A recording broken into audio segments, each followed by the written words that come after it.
Hello, everyone.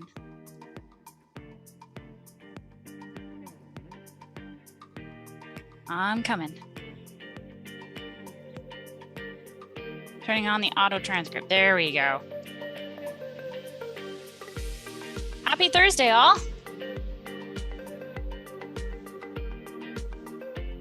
Glad to see you all here.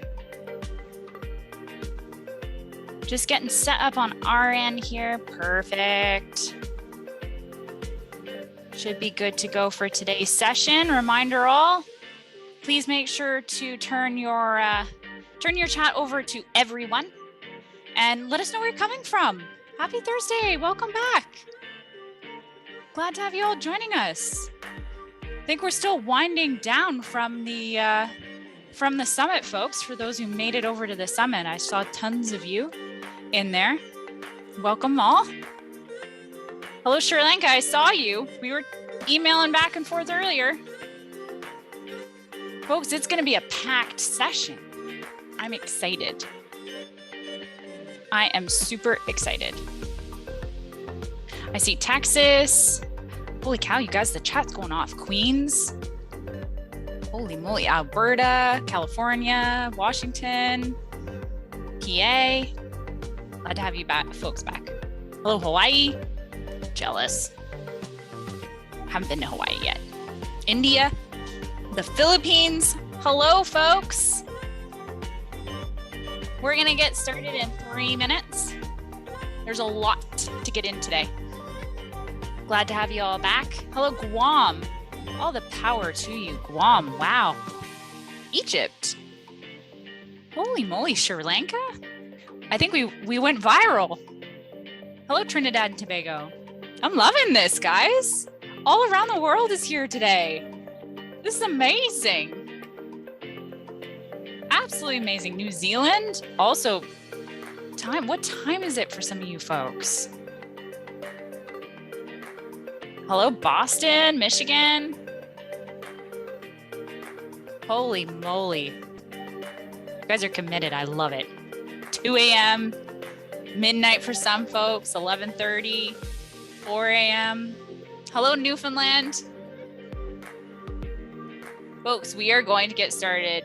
2 minutes. If you're just joining us, please do make sure to pop your chat over from host and panelist to everyone, please, because then folks get to see great comments, where you're coming from, just anything and everything that we're having in the conversation today. So, and I want to be able to share that with the community we have, which is amazing. So, hello, Oregon, Iowa, Miami. I saw some folks out from BC. I hope everyone's having a great Thursday so far. It's been a wild week. I don't know about any of you folks, but it just flew by. And yes, it is hot. For folks here in the Toronto area, I know it's Friday for some people. That's kind of crazy to think about that. It's crazy. It's been hot here in Toronto. Let me tell you, I'm not complaining. I'm not complaining yet. I'll complain later after I've stand outside for a little while. But anyways, 1 more minute. We are going to let the folks, the 2 o'clock crew in. You guys are the early birds. I love it. It is going to be Carol. Hi, Stace. Thank you so much for the love. For those who were able to make it to our summit last week, it was phenomenal. And really, it was our guest speakers. They were amazing. Absolutely amazing. So if you couldn't make it, we do have recordings. Don't fret. But it was phenomenal.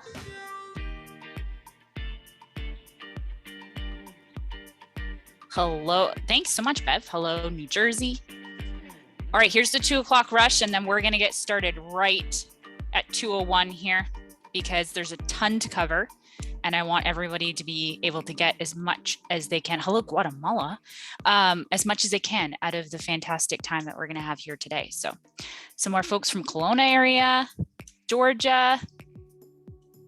Hello, Montana. Welcome all. Settle in. I was saying a couple minutes ago, it's going to be a packed session as always. And just because it's going to be packed, we are hoping to get into some great Q&A at the end, folks, but we may not get to everybody's Q&A. I just wanted to make sure everyone knows that. But hopefully we can get into to lots. Hello, Fiji. All right. This is it, folks. I hate turning off the music. I think we're just having fun, having great conversation. But at the end of the day, let's get into it and have a little bit of fun. So welcome everybody. We're going to be talking more about play, which is great because we were talking about play last week if you were able to be in our session last week. But at the end of the day, we're continuing this conversation because play is super important. And especially now, even more so now, I think just thinking about play, thinking about how we as educators think about play and take away some great pieces when the children are learning is a huge piece. So we're going to dive into more. But before we do, the couple of quick housekeeping pieces, as always, folks, I am not the face, nor any of our guests, the face of legal or financial advice. I myself did not go to law school, and I am the last person you need doing any legal or financial advice in your life. So please, if you are looking at making any changes, whether they be, really big or small, and especially if they involve any of your, licensing reps, or it does involve like a board or anything like that, please do make sure you are consulting the right people, whether that be a financial advisor, legal advisor, or board of directors, or anybody like that. Okay. We are going to jump into, lost my mouse there for a moment, our land acknowledgement. Hi Mama acknowledges that our main headquarters is situated in Toronto, Ontario, on the traditional territory of many nations, including the Mississaugas of the Credit, the Anishinaabe, the Chippewa, and the Haudenosaunee and the Wendat peoples, and is now home to many diverse First Nations, Inuit, and Métis peoples. Toronto itself is a word that originates from the Mohawk word takaranto, meaning the place in the water where the trees are standing. As participants and guests in today's webinar, we are coming together from many different places around the world. We encourage you to learn about and acknowledge the land from which you participate. And now we're just going to jump into our diversity and inclusion statement. Hi Mama is committed to fostering an inclusive and welcoming environment for our employees, customers, and community. Hi Mama welcomes and celebrates individuals of all backgrounds, orientations, and identities. Our Diversity, Inclusion, and Belonging Committee aims to ensure we provide a safe environment for everyone to thrive while bringing their authentic selves to work. Our mission is to promote an inclusive workspace for all employees through education, discussion, and celebration of our differences. Embracing these differences while coming together with a common purpose is what makes our team extra special. Extra special indeed, folks.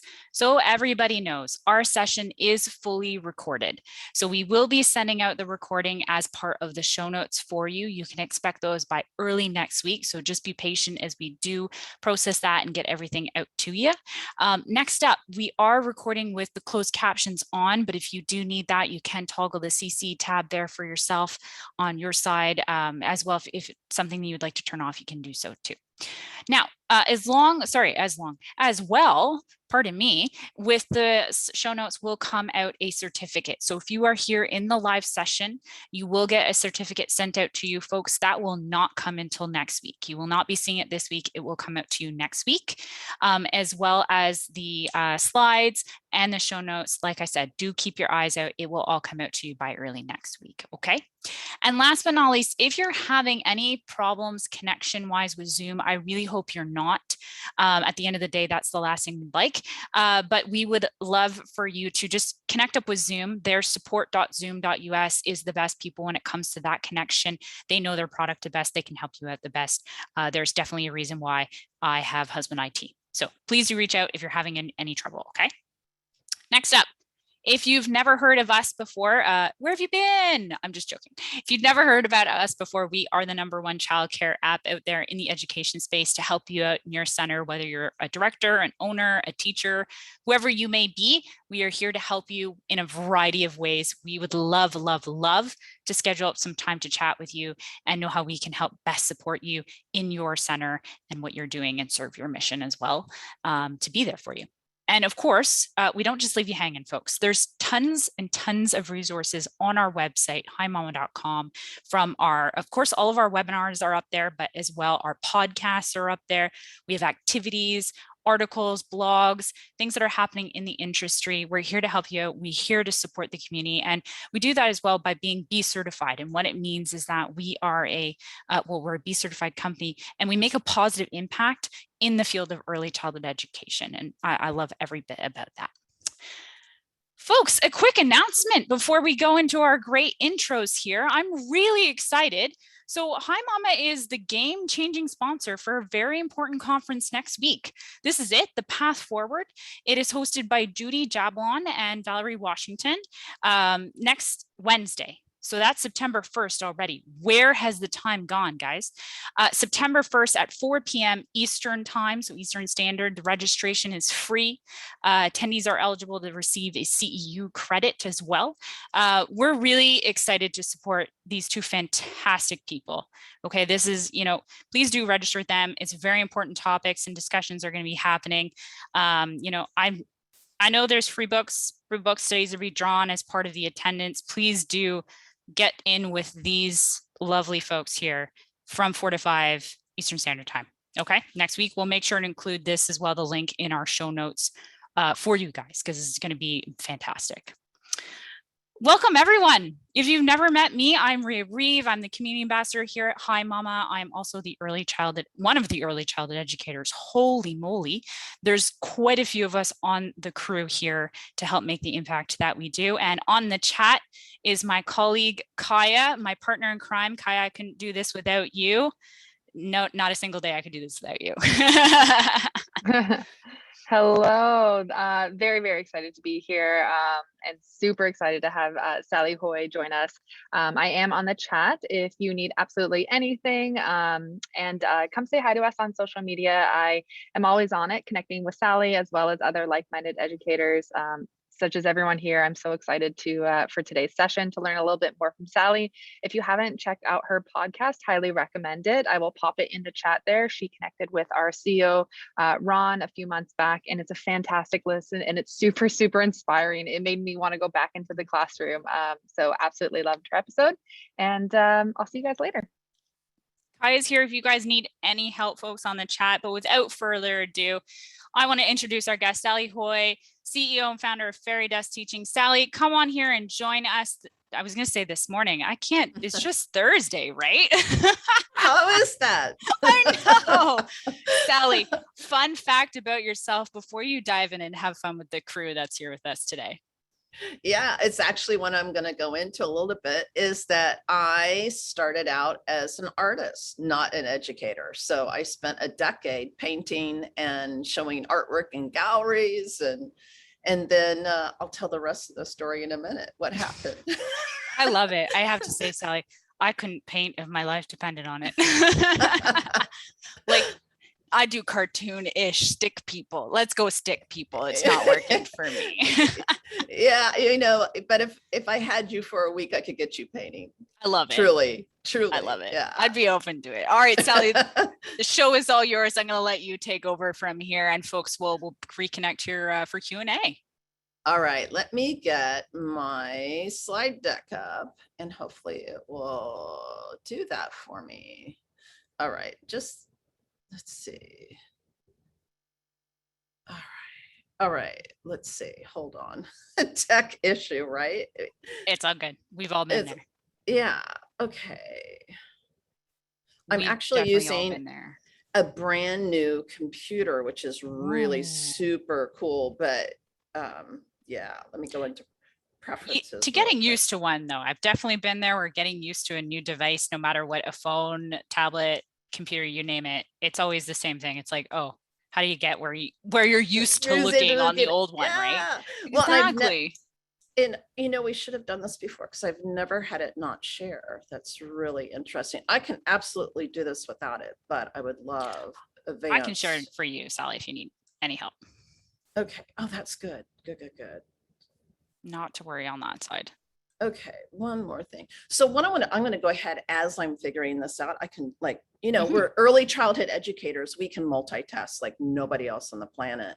So what I want to just tell you, and I'll tell you the story of my becoming an early childhood educator, began with my son when he was in kindergarten.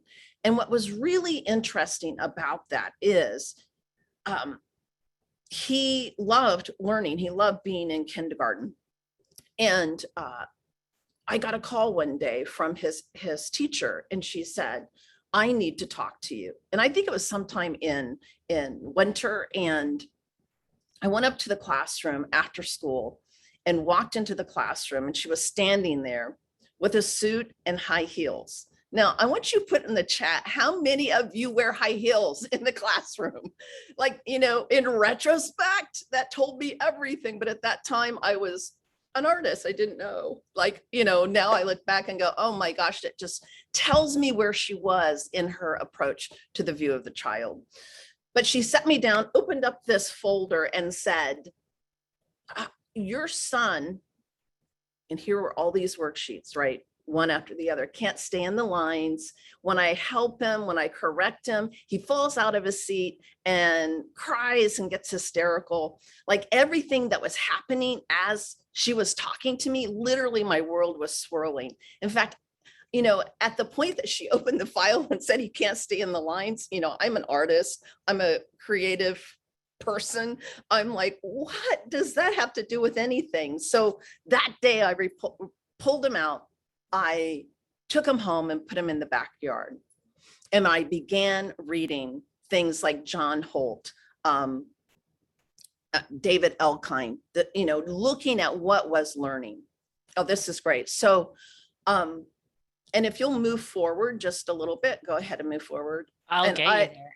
And I appreciate, yeah, that is one of my drawings. You can see, went to art school. So you go forward and you'll see my son, there he is. So, you know, with him, that's him literally in the last month. My child was someone who loved learning. What he didn't love was being forced to do something his body wasn't ready for, right? And it's really important that for me, and this is where my passion for education became a literally obsession, is why is it the system let him down? He loved classroom, but he wasn't fitting into this outcome-driven model where his hands were supposed to do something they weren't ready for. All right, move the next one. So fast forward, and I'm working in my church as an assistant to the administrative secretary. And my job was like to fill the pews and print programs, et cetera. And they had a Mother's Day Out program. And the preschool teacher was like this beloved, Miss Martha, beloved, comes into the office, standing next to the director and says, I have a new job. When she walked back out, I said, can I have that job? You know, because I had spent years researching education and I had really amazing ideas. I was deep into Waldorf education. And she said, what experience do you have? And I said, none. And she said, okay, we're putting you on probation. And that was the beginning of my educational career. And I began by, you know, I had no education in what it meant to be an educator. So I started going back to school. I went to Waldorf kindergarten training. Next one. Next slide. So today, what I'm going to do is to help you understand the power of play in learning. This is about you, and you can go to the next one. It's about you and your authentic practice. And I think this is really important. You could go ahead and move it to the next, is that I want you to literally put on a listening. I think this is really important as early childhood educators, really any educator, that you want to listen to what I say as how does it support your authentic practice? Does it support the children in your care? What I'm presenting is my observations, my understandings. It's not the big truth. You know, it's like if you think about children, when I had my children, they were born, there was no manual that came with them. You know, that's the old saying, there's no book that comes that tells you how to do it. Same with teaching. It's an evolving, growing state of being. So it's my journey. And I want you, if I say something that doesn't resonate with you, throw it out. Take what works, what supports you, and leave the rest behind. Next.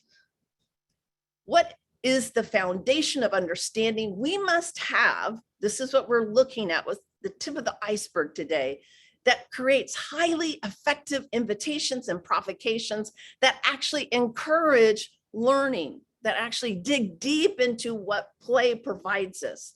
Next. So what is it? Play. Play is if you unpack the science behind play, it's like drinking the Kool-Aid. You can never go back to traditional education. It is so powerful, it's mind-blowing. So, and then, yeah, here we go. All children are wired for play. All children are wired for play, and I'm going to unpack that for you in a minute. It's one of the universal drives inherent in being human. It is like we have the same drive. Many, Picasso said it takes a lifetime to become young, because I think we forget how to play. As educators, we need to play as well as the children. Next. So really clearly, children are born knowing how to play, and wonder and interest drives it. Next. So I want to just give you some examples of how interest drives it. Like, once you start looking through this lens, you see it everywhere. So a 3-month-old baby sees an object moving and wonders where it's going. The baby tracks the objects with her eyes. We all watch that, can hear dad come in the room and the eyes turn and they look. Next. A 6-month-old baby sees a shiny red object and wonders what it feels like. The baby reaches for it. So all of these growth markers are being driven by interest, driven by that cognitive aspect of being human. Next. A 9-month-old sees an object and wonders, what does it do? What is it? She crawls to the object to inspect it. As well as you can think of a crawling baby, comes to a coffee table and pulls up to reach for things. All of this interest, this wonder, is driving essential developmental markers. Next. So wonder, interest, curiosity, whatever you want to name it, is sparking play and driving development. Next. We intuitively, and this is what I think is really interesting, we intuitively know and understand the baby's playful interests are driving the development of important fine and gross motor skills. We delight in their delight. We ooh and ah, we cheer, we encourage them. We do all of this song and dance because intuitively in our bones, we know this is crucial. This playful interest that children arise with. Next. What I think is so bizarre and fascinating, but I'm moving past fascinating and getting cranky pants, because we abandon this notion as soon as the children become articulate. When they start walking around and articulating, all of a sudden we're shoving down the expectations of the traditional education, ABCs, numbers, when are they going to read? All of this sooner is better stuff. And not that learning that is bad, but we're abandoning the powerhouse of play. And I'm going to show you today and give you a taste of the incredible academic learning embedded in play. So why is it a 4-year-old's interest in play is no longer important as a developmental driver? If you begin to observe play as driving developmental markers, growth and development, you're going to be blown away. Next. So, and again, I've been in public school, I've used worksheets, And, still, I mean, I've experienced it. So I just have to tell you, I've been in a highly academic setting. Where in the heck did the idea that worksheets are better for a budding mind than play? It's absolutely mind blowing when you can see it. It's kind of like, I feel like the educational system is like the emperor with no clothes. Like once you've seen it, you're like, wow, this is crazy. Get play in here. But until you see it, you don't know. In truth, it's play is what develops a child's physical, emotional, and mental growth. It drives it, it develops it, it moves it in the most magnificent, crazy pants way ever. Like when I was with my grandsons, as late as yesterday, playing with them and taking care of them, and I was blown when I entered their world. What arose, the beauty, the narrative. It's incredible. All right, move on. And I have to tell you, I could talk for 2 hours today, so I'm really trying to make sure I get to the juice. So what I've called this, what I've coined it, because I am committed, my mission on this planet is to bring play as the gold standard. So I've created a model called play activated learning. Next. Before we can really look at play activated learning, I do think it's critical we look at what is play. And I have to tip my hat to Maynell Walters, a play worker who really, like, I knew this. And you know how someone says something to you and the truth of it goes into your bones, your marrow, and you're like, oh my gosh, I get it. He said something to me that took it to the next level that I'm going to share in a minute. But play is a set of behaviors that are freely chosen, freely, self-directed, and intrinsically motivated. It comes from within the child. Next. And our role is to support those behaviors. Next. So children in play are in control of the content and intent of their play. Next. Play is that we structure, and this is what Maynell said so powerfully to me in an interview. Play that we structured is not true play. It's called structured play. So there's a spectrum of play, and I want to be clear, I'm talking about true play. Next. Play that we guide is not true play. It's guided play. Okay, next. Structured and guided play are play opportunities, and this is crucial to get, that are grounded in the ideas of the educator or the predetermined toy itself. It's not coming from the children. Next. So what we're looking at is how do we facilitate play? We want to get up underneath the children's play urges, their big ideas, and support their motivations, not mine, not the school system, not the parents, but their motivations. And the conversation with administrators and parents is a whole nother one. But once you get the science behind this, that becomes a whole nother level of enrollment, getting them to see what you see. All right, next.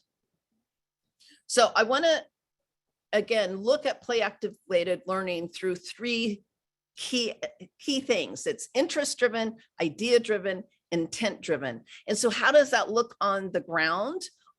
It's children follow their own interests. They use their ideas in their own way, which means there's cross-pollination of materials in the classroom. And again, there's lots behind this. I can't go into how you do that without chaos, but you can do it. I've done it. Children's play for their own reasons. It's not because we want them to build a tower so we can document that they can stack. They're doing it for their own reasons, their own motivations. Next. So when it's interest driven, the educator's not telling the child where to go. It means population control is not congruent with play activated learning. Idea driven, the educator's not telling the child what to do. And we're going to look at invitations and provocations. It's not, we can set things up to provoke, but we're not telling the child, you have to go there. You haven't been there today. And also the educator is not telling the child why they're doing it. We're not saying, okay, I need to see you count. All right, next. And this also goes down to the children have full choice in play where they go.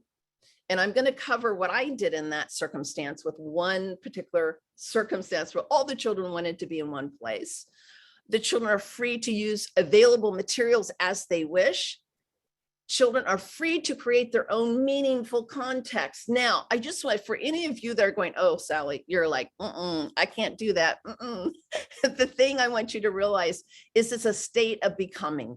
We don't immediately have the skill level to do this, and that it's also a state of becoming in collaboration if you're in a traditional setting. I've been in traditional settings and brought play activated learning. So, it's not an all or nothing, baby steps. I just want to really plant that idea that you don't have to become this immediately. It's really a becoming. All right, next. So what does it look like for the educator in this? The educator's true curriculum, in my opinion, every educator on the planet, no matter the age, should be to see, hear, and value each child. Like, what if we had a world where every child was valued for who they were? What if my son, who had, ideas about being a learner because of that beginning shaming experience that he couldn't stay in the lines, is that valuing him as a human being? The educator is the true environment. What our hearts, what our attitudes, how we approach the culture of our classroom sets the true environment. It's more important than the items in your classroom. And I think this is really important. It's a really big stand that I take. It's your relationship to the children that matters most. If you don't have the classroom of your dreams, it's okay. You can still be one of the most powerful educators on the planet. I really believe that it's beingness before things. We have to give up our ideals. So of course the pandemic helped us with that, didn't it? Yeah, and someone's saying you can minimize the amount of materials you put out. There are tons out there to support you when you're beginning in this pathway. And then a crucial piece of this is to view the children as collaborators with you. You're not the teacher filling the brain full of information for them. Rather, you're walking beside them, co-traveling, facilitating. All right, next. So play is the driver of development. And if there's nothing else you take away from our time together today, I want you just to use that as a mantra. Look at play through that lens and watch what is sparking the play. All right, next. We can support learning and growth through play invitations and provocations. And this is where we go to another level. And again, tip the hat to Reggio Emilia approach for the brilliance and profound insight they have given us into play.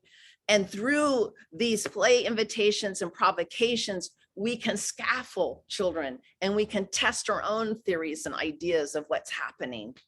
Next. So this is the complete model. I can't go into it deeply, but we're building a new website where this is really going to become the cornerstone of what fairy dust stands for. It shows you what the child's doing in play, how moving into deep play or real intense play, when we give children spaciousness, what happens? And then on the other side, how are we supporting them and scaffolding it? And so what we're going to look at today is the prompting. How can I support and expand the children's interest? So that's the level in this that we're diving into today. Okay, next. So let's define what we mean by invitation and provocation. Next. invitation. And I love the dictionary. Whenever I'm struggling with what something means, I always go to the dictionary, look at the, source of that word. And what I really like about invitation is a situation or act that tempts someone to do something. So maybe I'm watching an interest arise and I'm just going to have my own researcher self tempting them with, oh, so they're into ramps. Let's see what happens when I put this out. Next. So an invitation invites children to explore. It invites them to go deeper into whose motivations? Their motivations. And one of my favorite stories, and some of you have heard this before, but it was an epic moment for me, is I love antique shops, thrift stores, garage sales for finding materials for the classroom. And I found this old farm milk strainer. It was like, okay, we're going to put this in the sensory table. I know they're going to love it. Next. So an invitation is like a play spark, right? It invites children to explore materials in different contexts. Now you can see this picture from my classroom. The crowd started gathering. Like this milk strainer became an obsession. Next. It unleashed, and that word is very deliberate, this intense interest in moving, scooping, pouring, spilling. There were so many play patterns and play urges to support and facilitate. I was like, whoa, like it was, and what really, in retrospect, what really intrigued me is they were so into that central piece that there wasn't arguing. There was just, how can we squeeze as many people around it as possible? Next. So the interest in this play interest was so strong. I knew, we got to do, like I said, what you see here was 24/7 at that sensory bin, right? So what could I do? Next. As an educator researcher, I'm always observing and wondering about children's play urges and big ideas. And I'm testing my theories about their play. So I think it's important to note here, there isn't like, when I first started teaching, I'm like, where's the secret manual that shows you how to do all this stuff easily? It's no one can give it to you because it's a state of being. So I'm going to be really experimenting, testing my theories as the children are doing their theories. So it's really a collaborative space, which is exhilarating. Next. So provocation, to stimulate or give rise to a reaction, to incite someone to do or feel something. Next. So the provocation provokes the children's ideas and theories on a new level, right? And some provocations work, some don't. Sometimes the children are like, meh. But in this case, I knew that the play patterns and urges were pointing to the movement of the material that we had. So, and I want to point out the inspiration for me, because I really love giving credit where it's due, was from, I think it's Tom Bernard, I believe you say his name, and Sand and Water Tables. It's a blog. If you haven't seen it, go see it. And so he really demonstrates on his blog how we can extend sensory play on an epic level. So I presented boxes as a provoking idea for creating something that could provide lots of potentials, lots of possibilities for the movement of the material. And also to provide, like in the smaller sensory bin, they were more, into the movement, and I didn't hear a lot of conversation and narrative ideas about what they were doing. They were just moving it and passing it and sharing different tools as they put the material through the milk strainer. So we started one big box cradled on top of two sensory tables. And I had the luxury of being in a public school. This is a universal pre-K classroom. So I was able to borrow a sensory table from another teacher. Next. So the children had lots of ideas and thoughts about what to add. Immediately, they called it their machine. And they would bring tubes and boxes. Even children found things in the hallway they brought. And this sensory space took up a third of my classroom. So I want you to hear that I altered the space to contain their engagement. And this, I mean, look at it. It's not beautiful. You know, it's like this, you know, in order for them to put it together, I had to give them that really strong duct tape, you know. And here's the thing. One day the children were saying it's a pizza shop. Another day it was a garbage sorter. And then another day a power rocket. Another day the cafeteria. Like it kept moving and shifting with their motivations, constantly moving the material inside of their theories and ideas, playing out the things they were infatuated with, right? Like one child loved the garbage truck. So of course it became a garbage truck one day. All right, next. So a provocation provokes children's thoughts, ideas, and actions that extend an existing idea, an existing thought, an existing theory. You know, like when I brought out the boxes and assisted them in constructing, letting them tell me if they couldn't tape it, you know, like with this, when they taped it, it fell apart. So they told me what to do. They would have theories about what to put up and what would happen with those things. It invited them deeper into their own motivations, right? And another important thing to put here is that it is not, their theories and ideas may not make sense. They may be completely fantasy driven, imaginative, you know, but this is where we do not want to disturb play by bringing our adult perspective. We want to honor the child's perspective. Trust that driver called play is doing what it should. Okay. All right, next. So the golden key to wonder-filled provocation is the observation of play. And I want to really put it back in here is that all of this comes from relationship, loving attention, observing play in a mindset of love. When someone's watching you and they adore you, you can feel it, right? Like we want to really bring that deep, deep, deep respect for children. We want to honor them with our loving attention. And again, credit where credit's due. Cynthia Aldinger of the Lifeways was my mentor who really brought that, saying attention is love. Next. So I just want to show you this really quickly, just how I personally try to figure out what it is I'm seeing. So I'm looking at play patterns and urges.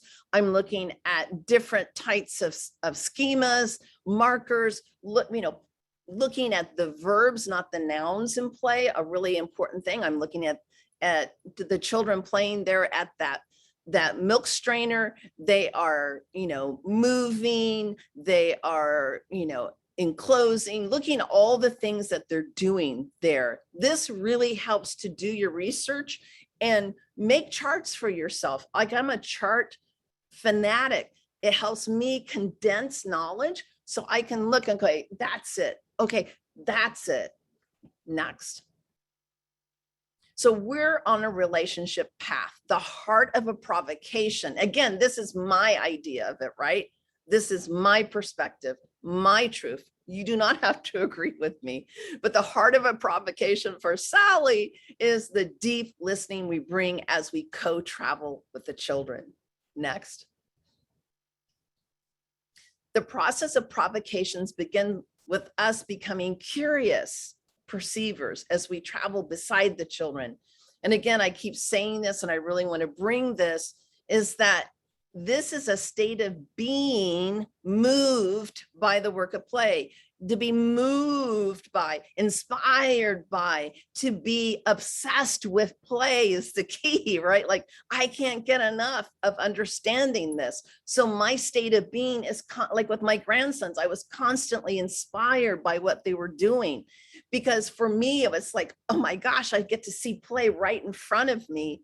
And it's so unique to each child. Like, it's not a cookie cutter thing. It's not each child's play patterns and urges are unique to them. So we're witnesses to this incredible process innate in being human, and to value it, to respect it, to honor it is the greatest gift we can give children. Next. We observe children's play with deep respect and honor, and they will feel it, friends. They will feel it. When we hold their play as the highest form of development and growth, they will bloom. Next. Think about it. Do you feel it when someone walks in the room and they're looking at you like, you know, who's she? Who's he? Like, I can feel judgment or a condescending attitude before it's spoken. It's palatable. Children know how we feel. So I think it's really, really important that we take responsibility for our mindset, because I believe that our attitude is like a physical presence in the room. If you have a child that you have a struggle with, it's a physical presence in the room. So it's really important how our practices of nurturing our presence in the classroom. Next. Children bring their full selves to play. So I want you to really think about this, that play is the sacred space of young children. It's actually an incredible sacred space of children. And that you'll even hear children who have behavioral challenges that, when given the opportunity to be outside, don't. You know, I think these kinds of things are interesting to look at. Like, you know, wouldn't it be wonderful to be on a planet that said, okay, this child in their level of development needs to be outside playing as much as possible.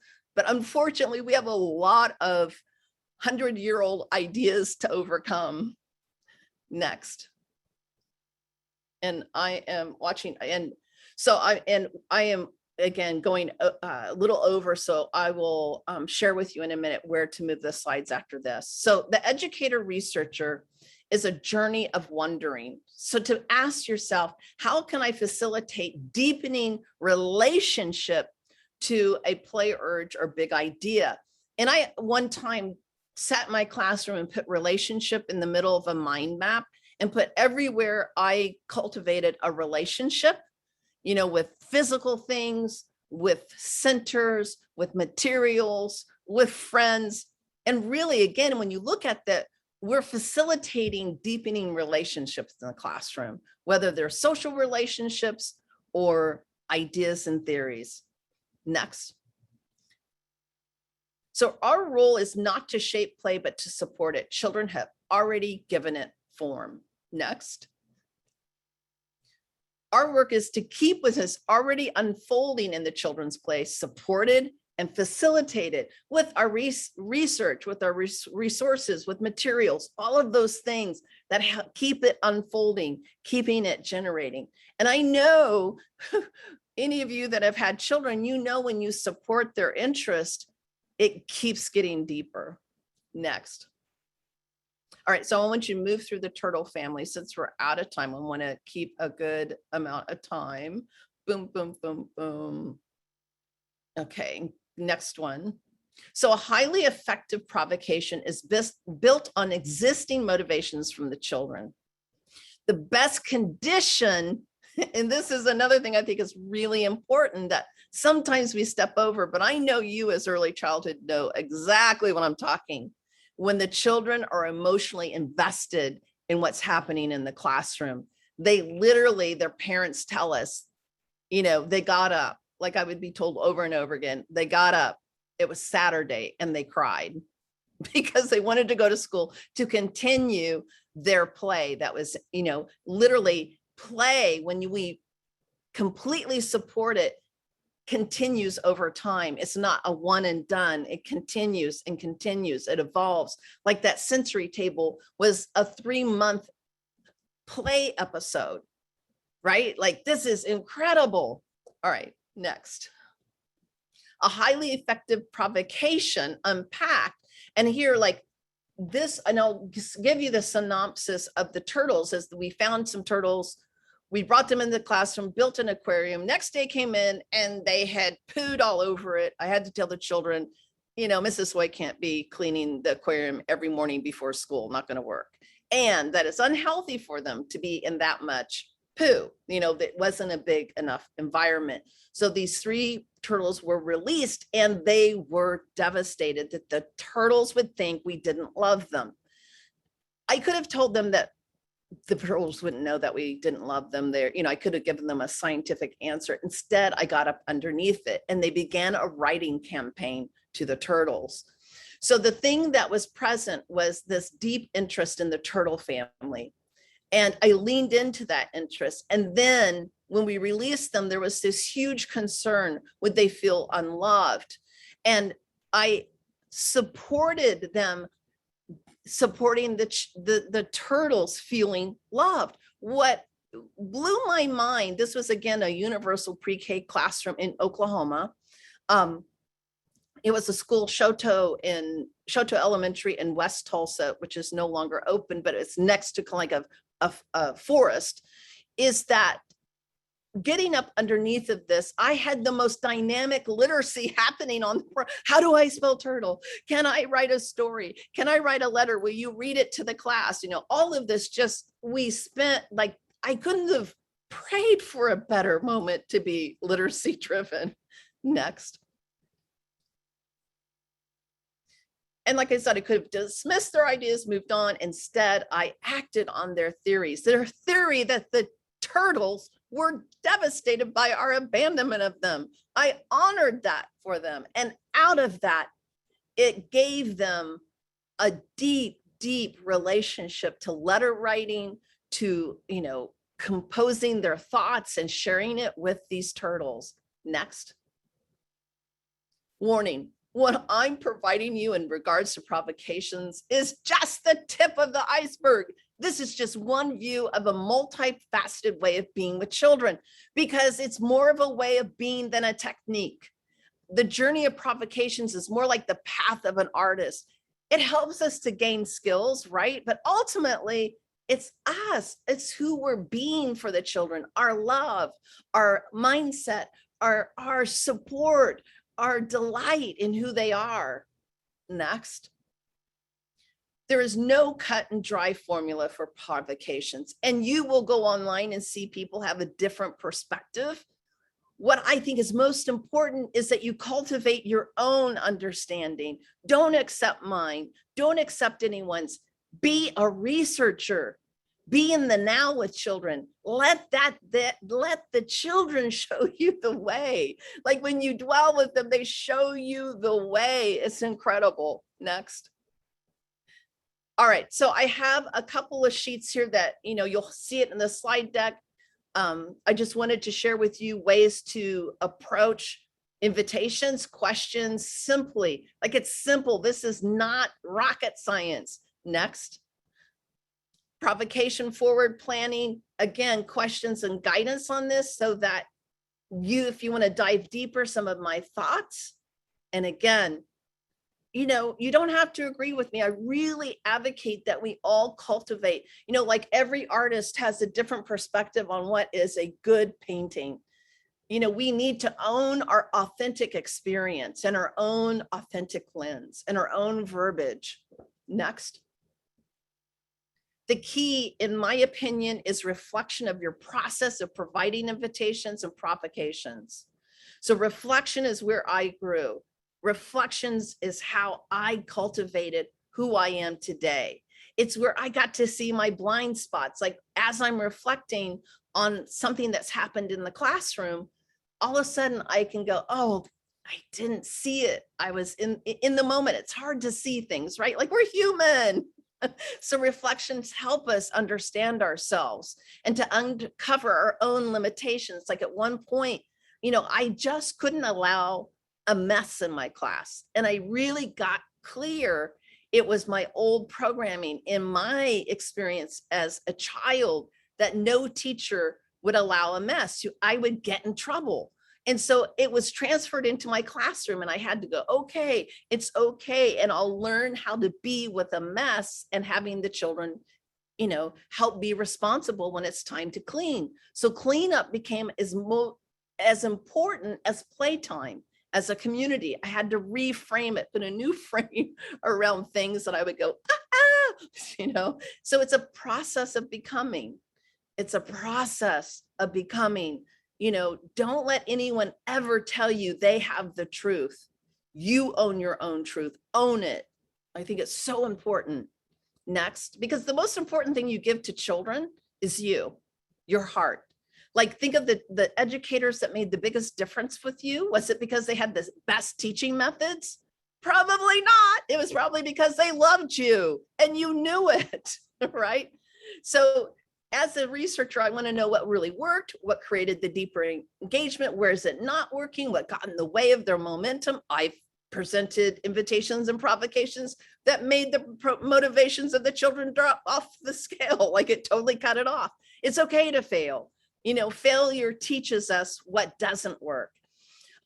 What materials are they using to express their ideas and thoughts? What opportunities might I have missed? And did I bring my sincerity to the children? They feel it. They have radar. I always think that that's why substitutes have a hard time, is because they don't have the emotional connection with the children and the children know it. All right, next. So I also have a provocation reflective practice, and you can go next. I want to let you know something that's coming probably late September. We're in process, is we're going to start doing weekly play prompts that will be sent to your inbox for free.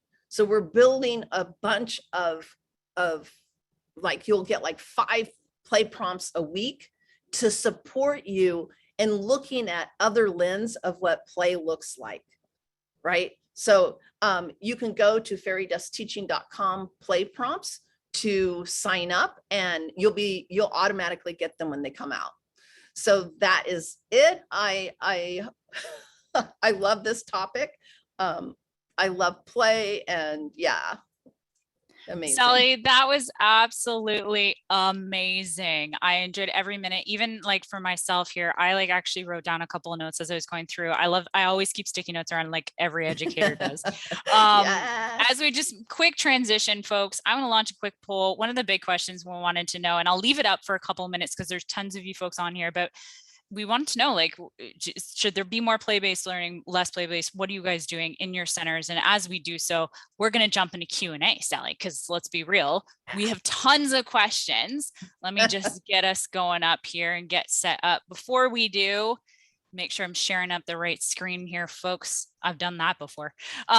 Just to give Sally a quick moment, everything you were saying, especially about play and all of those observations that come along, being able to transfer those over to parents, like that's also a huge conversational piece. Like you said, the development aspect of play, like we could spend more hours on, which sadly we don't have, and being able to transfer that through whatever means of source you're using. If you're using something like Hi Mama, is just one way to go ahead and do it. And those are important pieces, but let's have some questions, because let's be real, there's so many. Folks, we're not going to be able to get through all of the fantastic questions that are here. Oh, I just realized, yep, okay, good. Poll's still up, folks. You should be good to go. Couple of great questions, and then Sally will jump in a wrap up. But if you don't get a chance, please do go to fairydustteaching.com. We will make sure to connect that up in the notes, the show notes for you there, Sally. So you might get some great questions to your inbox, let me tell you. Yeah. All right, so let's start here. how do you further deepen and extend children's thinking other than using open-ended questions and provocations or invitations? There's a bit of wonder around how to do that, what to say, questions to ask. Any tips on this one, Sally? I have again evolved through my thinking on this. I think the most important thing is to really begin to look at the verb in motion, because I think when we get in the noun, so maybe the children are building, like in my sensory box, they were building a pizza, they were making pizza, etc. I could think, oh, I need to take pizza to the housekeeping. More times than not, it's not so much about the pizza, but the actual physical actions. So we want to look at the driver of play is physical and cognitive and emotional. So when you look at what's happening through the verb, so like they're playing Pizza Hut, but what's happening is the material's moving up and around and they're passing it back and forth. And so maybe the main thing that's coming back and forth, so I'm going to test my theory, is what's capturing and engaging them, the passing of materials. Can I add more things to pass? Another thing I did one time in a 3-year-old classroom that I had is the children loved stacking the blocks and saying, I'm building a bus. So I brought in, to test the idea, was it really transportation they were in? I brought in containers, purses, baskets, like going to the grocery store, but I just laid them out, right? And they literally filled these bags of materials in the classroom, put chairs on a block, and acted like they were on a bus going shopping. It was just a test, but so be willing to be wrong, test it. Part of our becoming is being willing to test what we're seeing and how to expand it, baby steps. Because I really believe there's no training program for this. You have to be in, it's kind of, you can be in the stands watching the play, or you can get on the court and play. I kind of want to go back to what you said earlier about it's a mindset shift too, right? Especially like yourself, very similar in regards to like my curriculum planning and everything that I did in my classroom. And I could see how like, as I was coming out on the tail end of doing a bit of shifting, and it wasn't easy. And this actually ties in really well. This is a question here. So little large, bear with me for a moment. The hard question, Sally. I said I wouldn't give her one, guys. Okay, my program's trying to get closer to a truly play-based center. What's your thoughts or suggestions on how to move away from revamped lesson planning? They also seen, obviously there's an important to parents right now. However, we do them the week before their learning is happening, and further enforces guided and structured play. So what's your suggestions? So I think, again, for me personally, so I was in academic settings for at least half of my career where I couldn't do full play all day. So I would establish a time where we allowed full on open play for like 2 hours. Like, to establish a time in the day, you have your lessons and the plan stuff, and then you have the open play and begin observing. So we have to build the skill. To go full in and not have the skill is to set ourselves up for disaster. And I want to come back to, in the journey of becoming play-based, the most important thing is to sustain who we're being for the children. Because at the end of the day, and I'm going to say something that may ruffle a few feathers, but let's ruffle them, is that if my grandsons, I would rather them have a teacher in a plastic-filled, predetermined outcome classroom if she loved the heck out of them, versus a classroom that was play-based where the educator was more concerned about her ideals than my child.